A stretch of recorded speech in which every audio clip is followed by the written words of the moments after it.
мнение. Аз ще посоча само някои факти. Как 14 февруари се превръща в празник на любовта и ден на Свети Валентин. Следва малко история.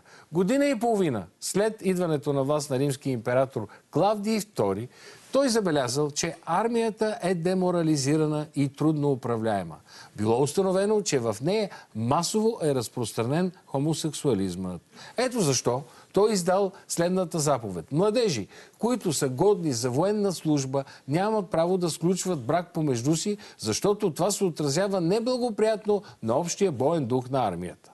Един свещеник обаче, на име Валентин, не се съобразил с заповедта на императора и продължавал сватбените церемонии за влюбените войни хомосексуалисти. Затова бил обезглавен, а после посмъртно бил въздигнат от католиците в Светия. През 70-те години на 20 век хомосексуалистите в Съединените щати започват да празнуват Деня на Свети Валентин, на който масово е демонстрирано и изключвано еднополови бракове. За Трифон Зарезан накрая се сещам за следната характерна българска черта. Българският патриот винаги е готов да защити родината, въоръжен с ракия или вино, салата и дистанционното на телевизора.